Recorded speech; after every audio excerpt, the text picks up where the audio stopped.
Good evening. My name is Trisha Pender and I lead the Gender Research Network at the University of Newcastle. The university, like everything in Newcastle, like everything in New South Wales and throughout Australia, rests on unceded Indigenous land. This always was and always will be Aboriginal land. So it's with great pleasure that I welcome Leanne Tafe from Warlga Refuge for Women and Children to issue the Acknowledgement of Country. Welcome, Leanne.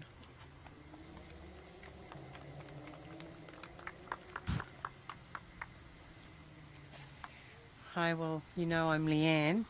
I would like to just take this opportunity to acknowledge that we are meeting on a Awabakal land held by the Pamalong clan, and I wish to pay my respects to the elders past and present and emerging.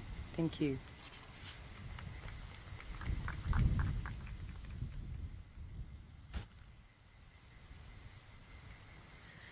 Thank you, Leanne. November 25th is the International Day for the Elimination of Violence Against Women. The day marks the start of the 16 days of activism to end violence against women, which concludes on December 10th. Within this period and all the way around the world, different groups and organisations will be marking the occasion in different ways. By turning buildings and other public places orange, in line with the United Nations campaign to orange the world. By providing education and much needed training to audiences willing and sometimes not so willing. And by honouring the lives of women cut brutally short by violence. Tonight we're going to be doing a little bit of all three of these. Firstly, we'll be hearing some words from our Mayor's representative, Councillor Carol Duncan, Nova's Kelly Hansen, MP Sharon Claydon, and again from Leanne Tafe. Then I'm going to pass the baton to Rachel, who will conduct the vigil. At the end of the reading of all of the names of the women, we will ask for a moment's silence while we acknowledge their passing. And at that stage, the lights will be turned on behind me in Civic Park, in Layman Street up the top, in the clock tower, and in Newcastle's new space.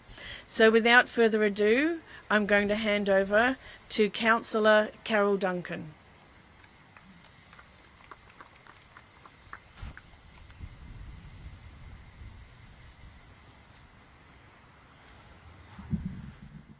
A little bit taller than most of your speakers. I also want to acknowledge that we gather on the land of the Awabakal people, the traditional owners of this land, and recognise their leaders past, present and emerging as well.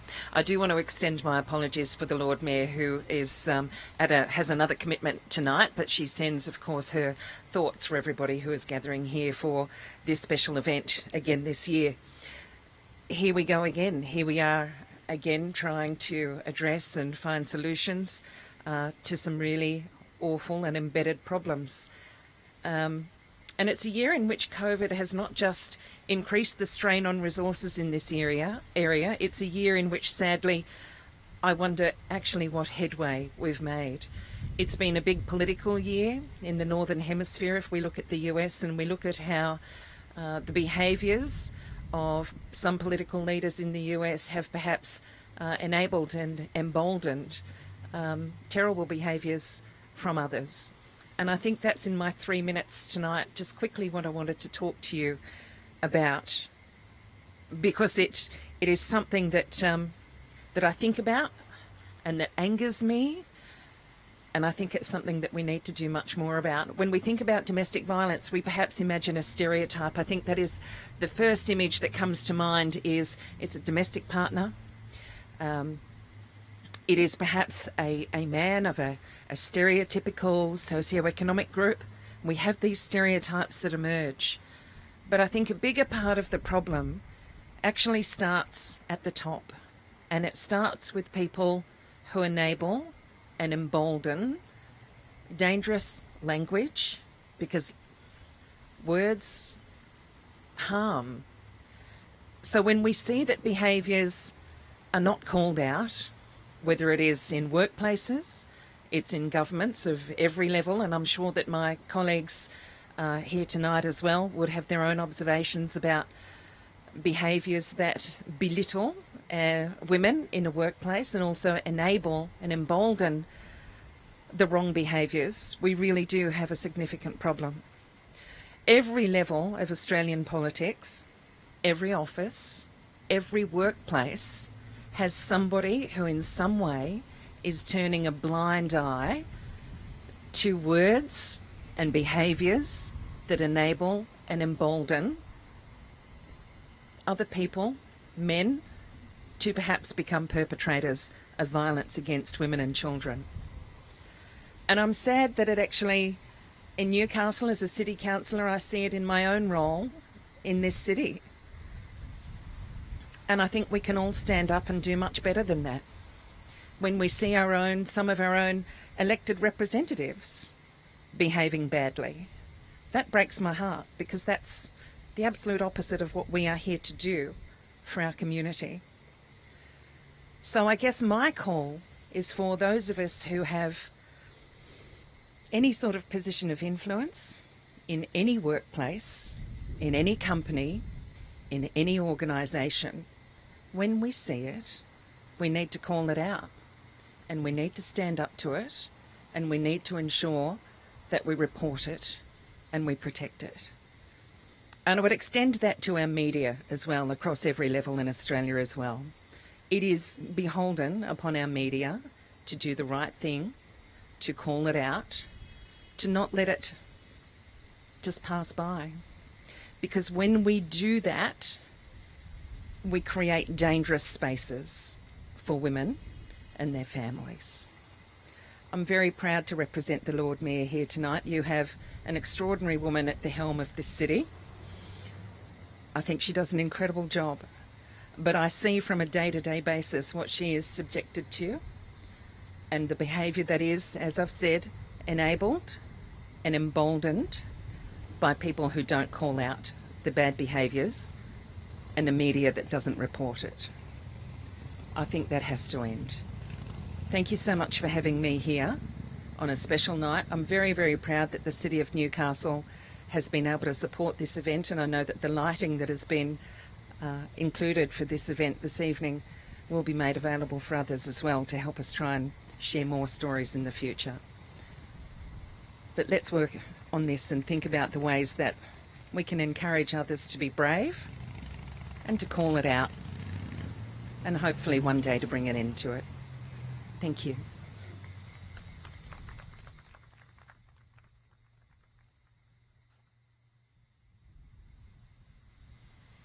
Thank you very much, Carol. Can I ask now,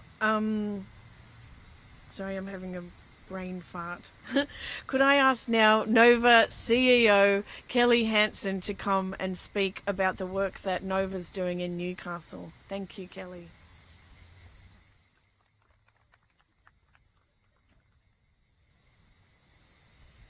Thanks, Trisha. I too wish to acknowledge that we are standing on Awabakal land tonight, Aboriginal land. Always was, always will be. This has been an extremely difficult year for women and children. During COVID, a lot of women and children were trapped in domestic violence situations. Lockdown saw perpetrators no longer at work, but at home, and women's usual access to services was prone with extreme risk. The sector needed to be creative and utilise alternative methods to reach out. Women and children who were able to escape domestic and family violence found themselves confined to a motel room, not only traumatised but unable to alleviate the stress of being overcrowded. Domestic and family violence services were at capacity and were unable to resolve housing issues. Essentially, we had a bottleneck in terms of crisis, interim shelter and support, and the need to extend our services to provide support to those either trapped or stuck in motels. Since the 25th of November last year, the beginning of the 16 days of activism last year, Nova has assisted 983 women and children. Nova for Women and Children, during this last financial year, exceeded our contracted targets by approximately 400 women. We've provided support to 1,746 women and children.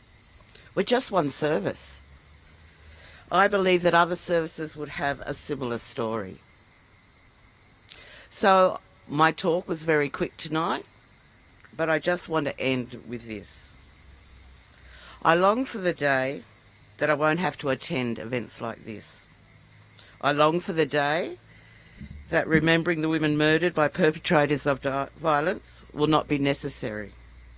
I long for the day that Nova does not have the horrifying numbers that I have related to you tonight. I long for the day that women and children truly matter and are able to live free from violence. I long for the day of gender equality and a culture free of violence. Thank you.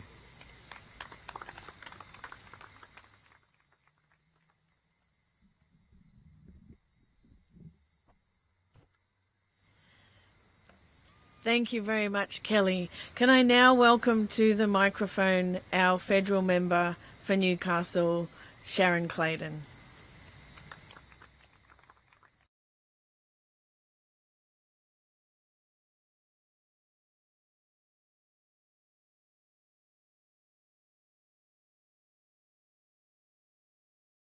Speakers there, and I too would also like to acknowledge that we gather on the lands of the Awabakal people. There is much to learn from a very ancient culture that is very generous in its sharing, and but in terms of the focus of tonight's Vigil is also one of the groups of people who are very disproportionately impacted by violence against women.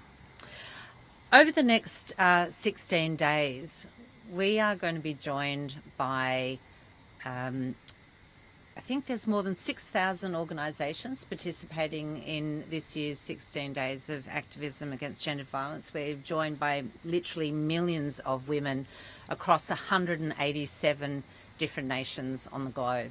So if there are times where you're feeling a little down-mouthed about progress being made, I do hope you, like me, draw strength from the incredible solidarity that is shown by women across the globe to really not only shine a light on what continues to be an issue of great national shame and global shame, but to redouble our efforts to in fact stop violence against women and children.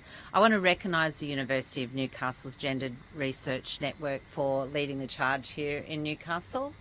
Great work, and I pay my deepest respects and a big shout out to all of the frontline services.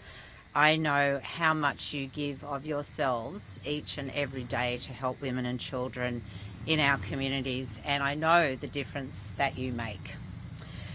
But here in Australia, as I said, it's to our great national shame that despite all of those efforts, one woman, more than one woman, every week is murdered at the hands of a current or former partner. And it's clear that there really is no greater priority for our national leaders than to ensure that women and children are safe, that they have a safe place to live, that they go to schools where they feel safe, that their workplaces are safe, and wherever they might travel in the world they are safe.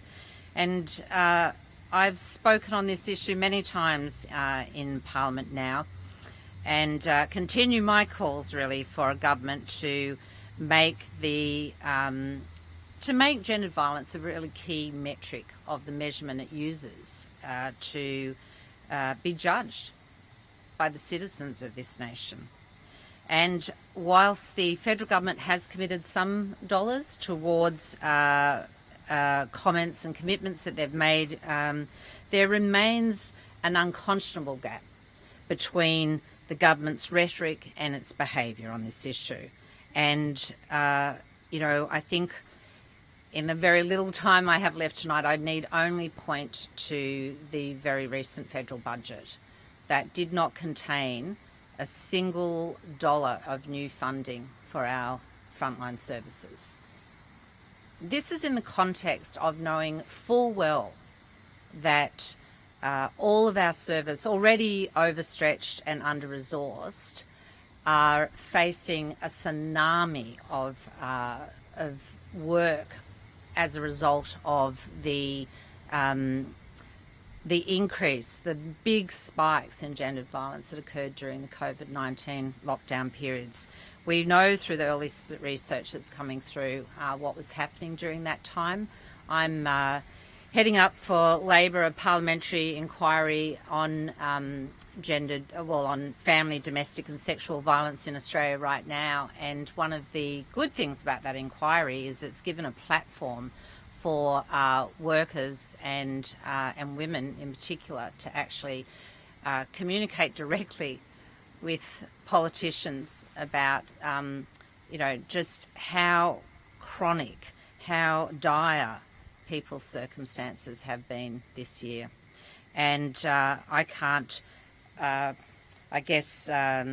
without preempting what that inquiry might find, and it is a government-controlled priority, so I don't want to overreach my capacity here, but if that doesn't make some extremely strong recommendations to this government around the proper resourcing of frontline services, what it means to make genuine cultural change in this nation, and really hold government to account for the continuous lack of, in fact, getting a dollar figure in a budget line to match the rhetoric that's being spoken in Parliament. I took evidence last week saying, $1 billion a year might go some way over the next 10 years towards addressing this issue, this national scourge of violence against women and children.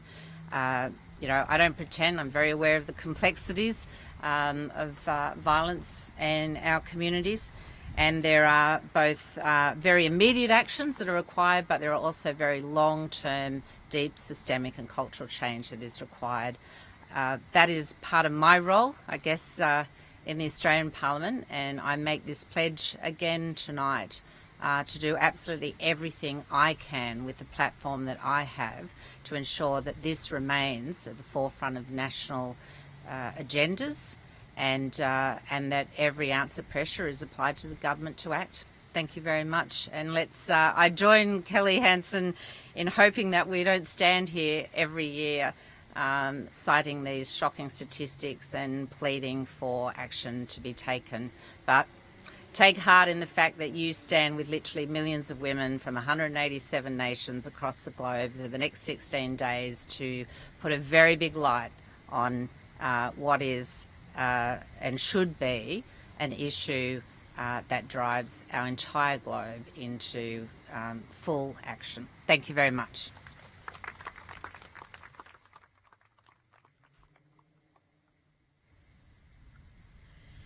Thank you, Sharon, for that heartening information, and we will look forward with eagerness to what you're able to produce there. I would like to re-welcome to the microphone Leanne Tafe from Warlga Women and Children's Refuge.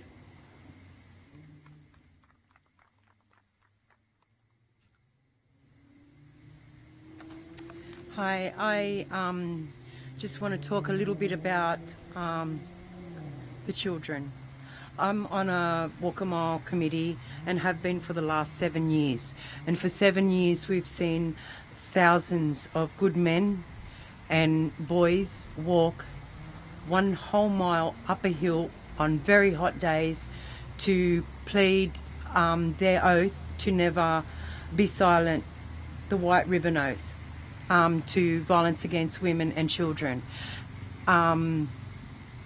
Every year I hope these boys, they're getting educated in their classrooms by their principals, whoever is teaching the classes. They know why they are there.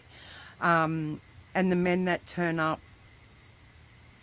over 1,000 last year, and that is an amazing feat. Everyone else's walks include men, women, children, dogs, cats. Newcastle's over 1,000 men, only men. It's amazing. Thank you. So while I say this, some of the feedback from these walks, from these kids, are they know too much about the family violence.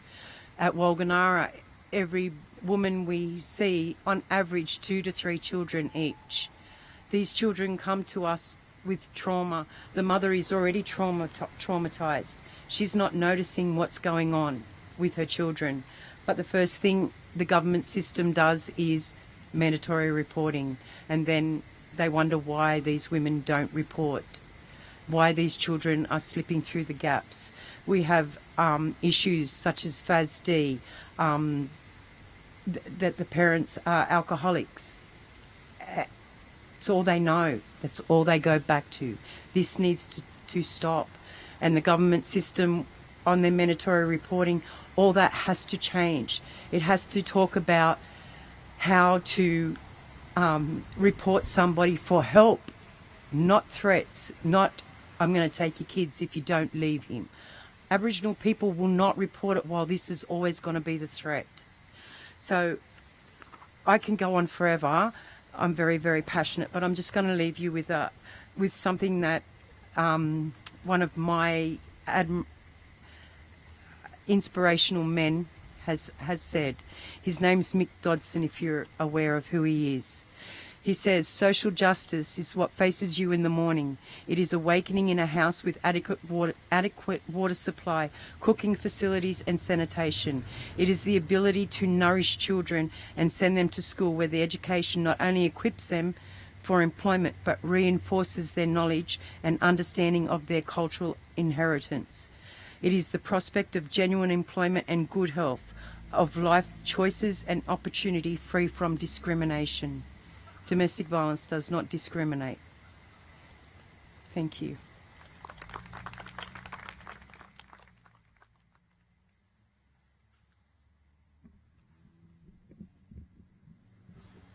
Thank you very much, Leanne.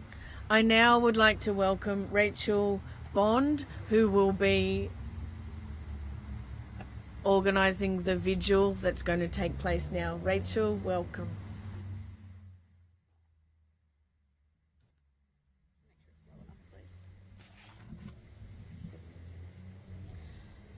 We are gathered here tonight to remember the women killed by violence in Australia in 2020. Until domestic abuse services are provided with the resources that they need, these murders will keep happening, and we will have to continue to hold vigils such as this one tonight. Governments that refuse to provide adequate and long-term funding to women's refuges allow violence against women to continue. Governments that refuse to invest in social housing allow violence against women to continue. And a federal government that allows the Family Law Court to prioritise shared parental rights above the safety of children allows violence against women and children to continue. We would like to credit Counting Dead Women Australia researchers of Destroy the Joint, whose hard work contributes to our vigil list. We use the term woman inclusively to identify any individual, including trans and gender diverse people who identify as a woman. We have tried to be respectful of Indigenous cultures and will not read the names of any woman who the media have identified to be Indigenous. We apologise in advance if their cultural identity was not reported. Every year during the vigil, there are women who are unnamed. This may be for cultural or legal reasons, or because the identity of the woman is unknown. If proposed legislation in Victoria is passed, there will be considerably more unnamed women in future years. Victoria's Attorney-General, Jill Hennessy, is proposing to make it a crime to name sexual assault victims who were murdered, both in the past and into the future. If this happens, this time next year, we may not be able to publicly say the names Jill Ma, Eurydice Dixon, Aya Massaway. The introduction of such laws will erase women and protect the men who allegedly raped and murdered them. We have a duty as a community to respect and honour the women, and this law would prevent grieving families from being able to name their loved ones. We have mentioned 3 names out of an ocean of women who all should be remembered. We trust that we will be able to continue saying their names into the future. Please be aware that we are about to read the names of the women murdered this year. If this is a trigger for you, please turn down the volume and return to us when we stand for a minute of silence and the park lights turn orange. I would like to thank the women who will come on the stage with me tonight reading the names. Nafi Ghafournia, Sessional Academic and Multicultural Liaison Officer at Hunter New England Health. Samara Shehata, a Community Health Officer from ACON Health. Kelly Hansen, CEO of Nova for Women and Children's Homelessness and Domestic Violence Service. Leanne Tafe, caseworker at Warlga Ngurra Women and Children's Refuge.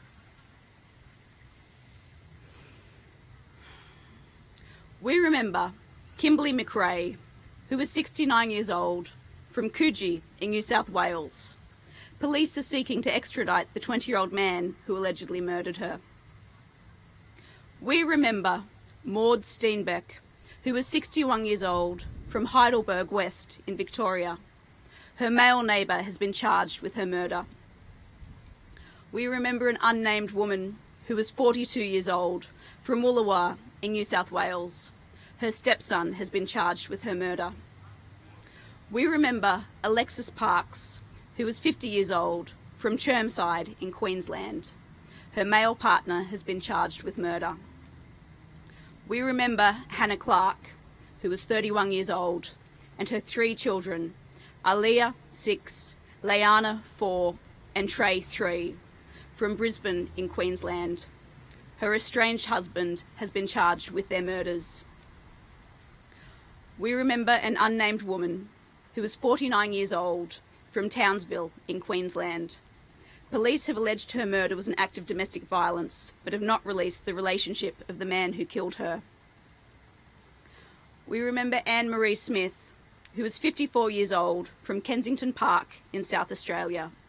Her female NDIS carer has been charged with manslaughter.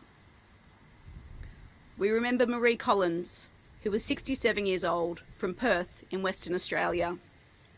A male neighbour has been charged with her and her brother's murder. We remember Kim Murphy, who was 35 years old, from Morphett Vale in South Australia. Her male ex-partner has been charged with her murder.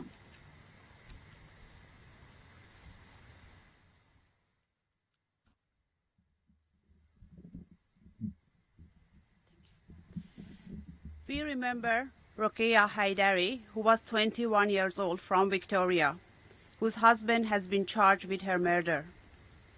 We remember Leslie Taylor, who was 64 years old, originally from Otago, New Zealand, living in Perth, Western Australia. Her son has pleaded guilty to murdering her and his father. We remember Diane Pellegrini, who was 33 years old, originally from Brazil, who was living at Outlands in New South Wales. A man who was known to her allegedly stalked her and has been charged with her murder. We remember Carol Ann Cameron, who was 63 years old, originally from Scotland, who was living in St. James in Western Australia. Her son has been charged with her murder. We remember Kate Bell, who was 31 years old, who was originally from New Zealand and was living in Melbourne, Victoria. Police are investigating her male partner in relation to her murder and his suicide. We remember Lee Kun Pan, who was 19 years old. She was a Chinese student living at Wally Creek in New South Wales. Police are investigating her boyfriend, who they suspect murdered her before attempting to commit suicide. We remember Jacqueline Sturgis, who was 45 years old, from Narangba in Queensland. Her ex-husband has been charged with her murder. We remember Ellie Price, who was 26 years old, from South Melbourne in Victoria. A man known to her has been charged with her murder. We remember Erlinda Sangkwan, who was 69 years old, from Woodcroft in New South Wales. her husband has been charged with her murder.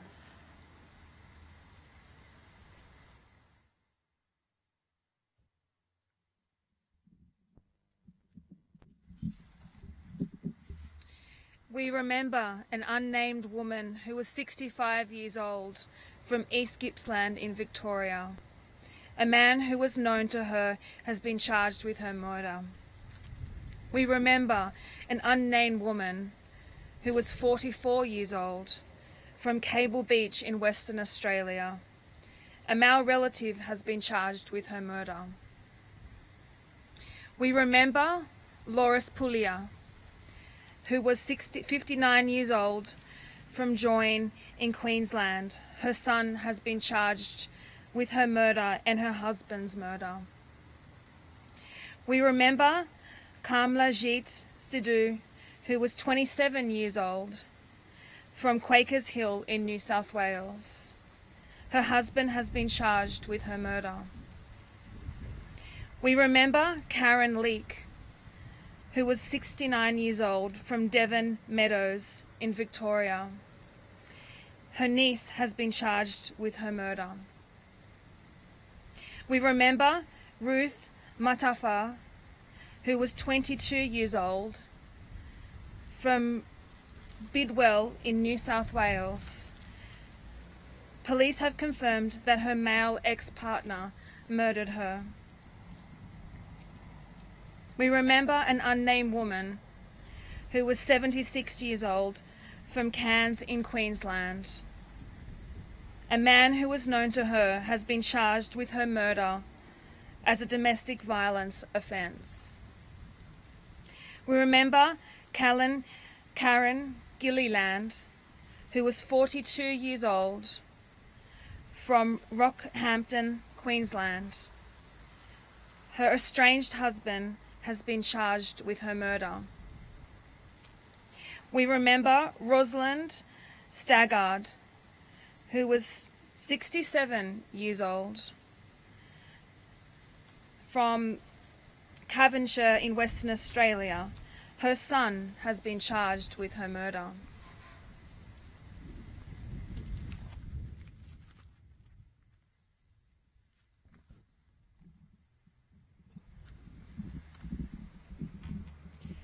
We remember a local woman, Emerald Wardle, who was 18 years old from Metford in the Hunter Valley region in New South Wales. Her male partner has been charged with her murder. We remember Elaine Pendelowski, who was 44 years old from Mill Park in Victoria. Her estranged husband has been charged with her murder.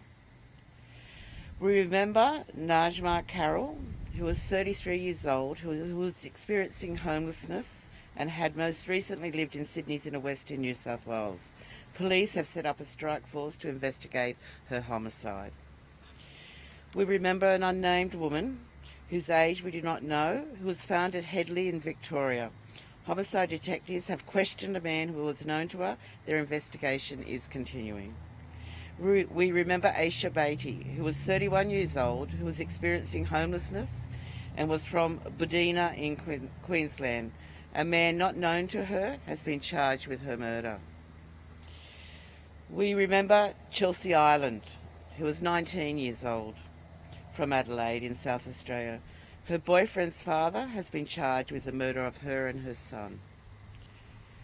We remember an unnamed woman who was 60 years old, who was found at East Lismore in New South Wales. A woman has been charged with her murder.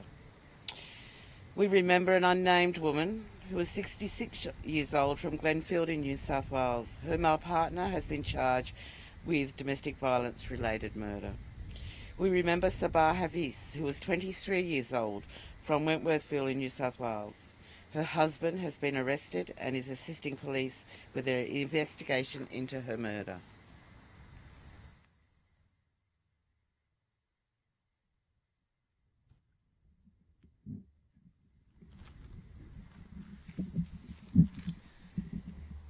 We remember a strong Indigenous woman who was 49 years old from Seaford in Victoria. Her male partner has been charged with her murder. We remember Linda Greenwood, who was 39 years old from Como in New South Wales.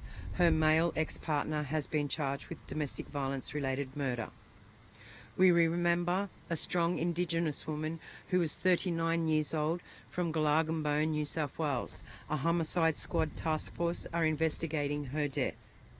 We remember Lisa Hund, who was 36 from Kepnock in Queensland. A male teenager has been charged with her murder. Police have not released if he was known to her. We remember a strong Indigenous Matu woman who was 18 years old.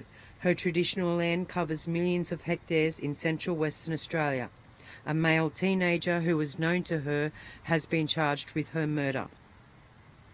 We remember an unnamed woman who was 39 years old from Warlga in Western Australia. A woman who was known to her has been charged with her murder. We remember a strong Indigenous woman who was 20 years old, originally from Western Australia, living in Cambridge Park in New South Wales. Her brother has been charged with her murder. We remember Celeste Mano, who was 23 years old from Mernda in Victoria. A male co-worker who allegedly stalked her has been charged with her murder. We remember a strong Indigenous woman who was 54 years old from Wanaan community in the lands of Western Australia. A man from the same community has been charged with her murder.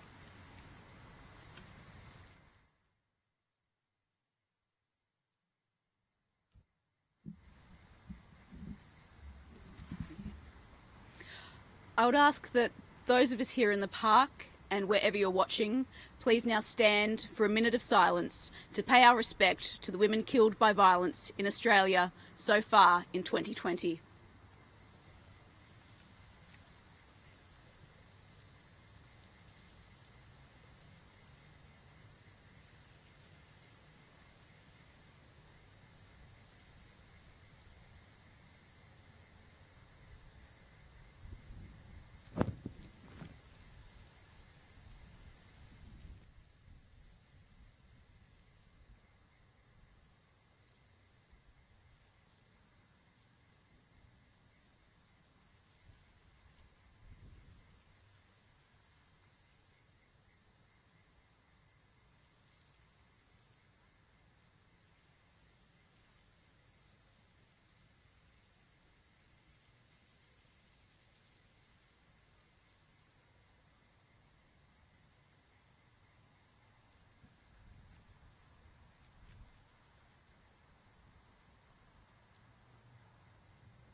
Please be seated.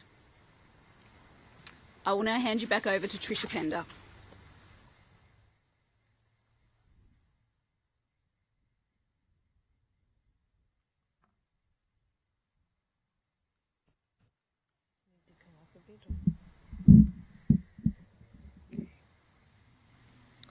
Thank you very much, Rachel. I would really like to thank Rachel Bond, who's a project officer with the Gender Research Network, for volunteering for the very difficult and psychologically disturbing job of compiling that list every year, of conducting the research and conducting the vigil with the enormous amount of respect and care and consideration that you do. So thank you very, very much, Rachel.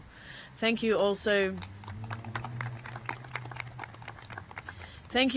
to all of our readers. I know that that's a difficult job. It's a very emotional job, and we are very grateful for you participating in the vigil with us. I'd like to thank all of our speakers tonight. You did an amazing job, given that we gave you a 2-minute limit. So I want to congratulate you for brevity, as well as for all of the amazing work that you do.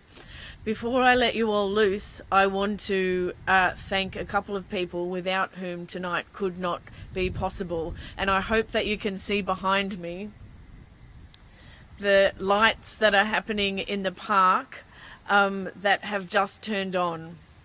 So firstly, I'd like to thank the businesses in Newcastle, the local businesses that contribute to the special business rate run by the council that funded the City Lights for Social Change project that is lighting the park tonight. The City of Newcastle and the University of Newcastle for lighting the Clock Tower and the New Space Campus respectively. Louise and Anthony Tillman and the whole of the Scion Audio and Events team, who are the magicians behind the lights display tonight and lights displays in the future. This lighting infrastructure is permanent and it will enable other not-for-profit organisations to build their social change campaigns with different colours for different events. Lastly, but by no means least, the research team in the program in gender-based violence at the University of Newcastle, Kath McPhillips, Effie Caragorgis, Jessica Ford, Marie-Laure, Marie-Laure Wilbacher, and Casey McLaughlin. And the core team of 16 Days activists who've helped build this project from the ground up over the last 3 years. Rachel Bond, Emma Giles, Kelly Payhoper, Astrid Gearin and Fiona Witten. Without you guys, nada. Thank you all for being part of this tonight, and I wish you a safe and pleasant evening. Thank you.